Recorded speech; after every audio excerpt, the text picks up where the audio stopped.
Hello guys, welcome back to my YouTube channel. In today's video, I'm going to show you how to watch Demon Slayer on Crunchyroll without premium. Step 1. Open your browser and go to the Crunchyroll website.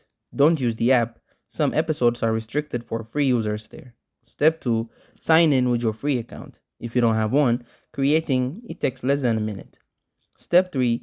Use the search bar and type Demon Slayer. Choose the correct season. Usually season 1 is fully available with ads. Step 4. Click the episode and start watching. You will get some ads, but no payment is required. Step 5. If an episode is locked, it might be new. Wait a few weeks. Crunchyroll often makes them free later. Optional tip. Use a PC browser instead of mobile if you want smoother playback without app restrictions. And that's it. You are now ready to enjoy Demon Slayer without paying for premium. Thank you guys for watching this video. If this video was helpful, don't forget to like and subscribe to my YouTube channel.